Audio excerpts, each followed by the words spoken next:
Hi everyone, welcome to the part 2 of recursive method video. In this video, we will try to understand a real-time use case and how we can utilize the recursive method to solve some of the use cases. To get the basic understanding of the recursive method, please refer the part 1 of the recursive method video, factorial by recursive method. Okay, let's understand a user scenario. We need to represent a family tree.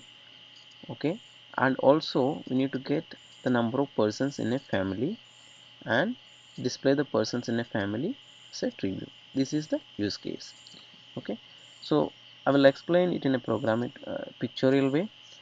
So this left side part is simply representing a family. The person 1 has two child P2 and P8, and P2 has two child P3 and P4, and P4 has one child P5, and P5 has two child. So this is a simple representation of a parent and child relationship here. So our task is to calculate the number of person in this family and print this family in a tree view, right? The tree view in the sense you can see in the right side part P1, and P1 has two child P2 and P8, and after putting some space I'm going to print the child of P2 as P3 and P4, so and so. So this is what the requirement. Now we will see how we can use recursive method or how we can write a program in C# to solve this issue, right? Let me open the Visual Studio. I have already created a console application for this demonstration, and I have the code snippet here to reduce the time here, right? So here is the program.cs and the static void main, the startup of this method, and I have created a method manage person tree, and I have the code over here. So to represent a person, I have created a class here, the person class. Okay, let's go to the person class, understand a little bit more. Go to the definition. It's a public class I have created in the same program.cs page. Okay, the class has two property. One is the name property and another is the child property. So it can have a collection of child, right? And it accepts a constructor as a name, constructor as string value as a in the constructor. Okay, and it assigned to the name. So it's a simple class which has a name and child, right? Let's go to the top in this method. So as per our previous document, right, I have 12 persons in the tree view. Let me open that in the right side part. Okay, let's drag it into the right side part here. So you will come to know. Okay, so this is the tree structure. So I have till this number of person in this family is 12. So I have created 12 person object over here, and I named it p1, p2, etc, p12, just for understanding purpose, right? Now next task is I have the object ready. I have to assign this person into this family in the same way, right? P1 has two child P2 and P8. So you see the P1 dot child dot add range. I'm going to add two child P2 and P8. The same way P2 has two child P3 and P4. You can see the same thing is here. And let's say P5 has two child, so I'm going to add P5 dot two child, right? Add range. So if you see P4 has only one child, so I'm going to use P4 dot child dot add P5. So in the same way I already added for P8 the three child here, right? You can see that the P8 has three child, P9, P10 and P11, right? Okay, so in this way we have formatted our tree structure here. Now how do we get the count of the persons in this family? Let's go to this program a little bit more. So next I want to find out the count of the persons in this family from the root node P1 here. So I have created a method here. Okay, let's go to the method definition. In this method, this is a recursive method. You see this method name is getting called from line number 59, right?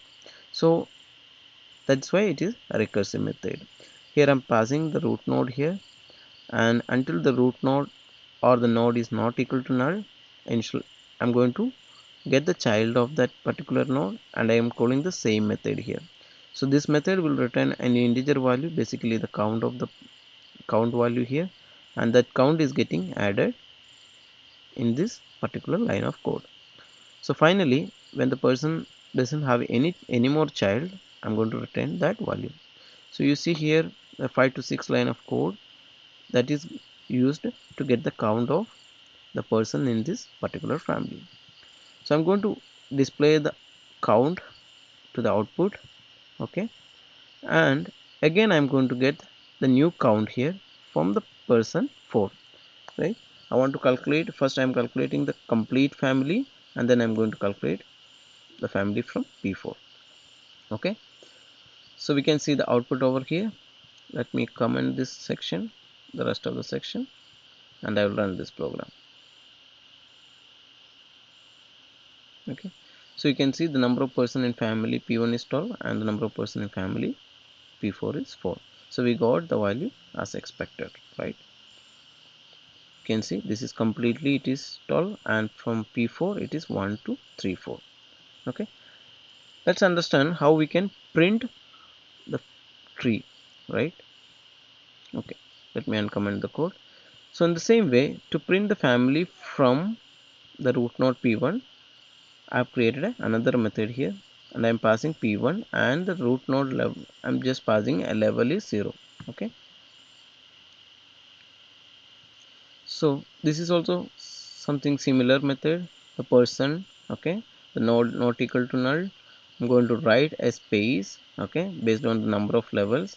So initially it is 0, so there will not be any space here, and I'm just printing the person name here. I'm going to increment the level and getting their child here, item is child, and again calling the same family tree as the recursive method over here, right? And I'm passing the item and this level, right? The get space is a simple method which actually give me a couple of space over here based on the levels here, right?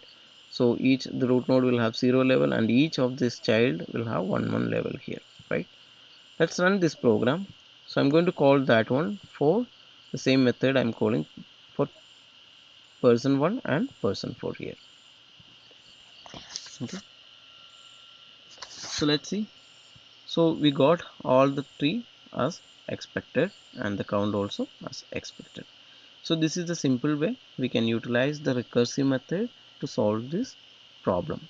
So assume that if you want to write this program using an for loop, I think it is little bit complicated, and probably because the here we don't know how many persons will be there in this particular tree, right?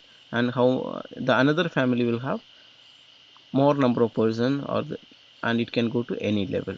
So it's basically a dynamic level, right? So, and you can try how you can write a program using a normal for loop, and you will see the recursive method is very useful here, and it can solve this problem very quickly. Thank you for watching this video. I hope you guys understand the real use of a recursive method. Thank you.